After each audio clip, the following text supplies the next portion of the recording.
Hi, my name is Morley Robbins. I'm the wellness coach here at Chiropractic First in Evanston, Illinois.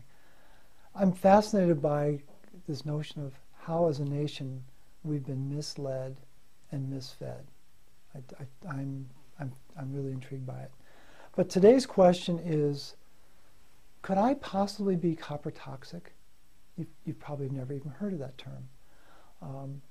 What are you talking about, copper toxicity?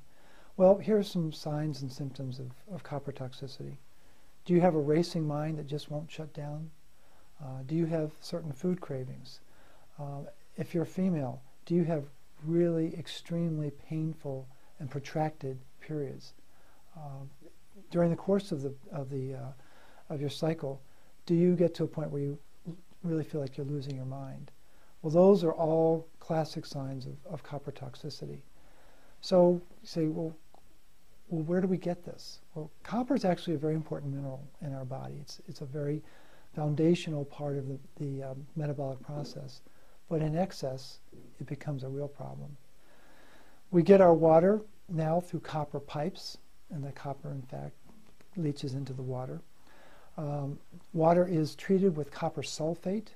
It's an antifungal agent. Fruits and vegetables are sprayed with copper, again, because of its antifungal properties.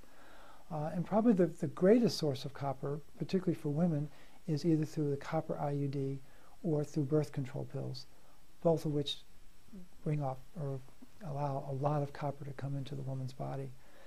And it gets very, very disruptive in excess. And eventually what happens is it begins to get stored in soft tissue. Principally it gets stored in your liver, it gets stored in your adrenal glands, and it gets stored in your brain. So if you're feeling kind of sluggish, that would be a good culprit there. If you're having difficulty getting up and really having a real sense of lethargy, your adrenal glands are probably taxed because of copper toxicity. And if you've got that sensation of just a racing mind, chances are very good that you are dealing with some kind of mineral imbalance there. What would I recommend? Get a full tissue mineral analysis done. You can do it with a hair test and really begin to find out what's behind your metabolic processes and what's the proper mineral ratios that are taking place in your body. We can learn a tremendous amount from that. I think you'd find it fascinating to see what is working in your body and what is not, and it could really lead to a much better sense of what kinds of food you should be eating and what kind of supplements you should be taking. So we welcome you to come on down and appreciate any questions that you might have. Contact us at the website below or give us a call, and we'll look forward to seeing you. Thanks so much. Bye-bye.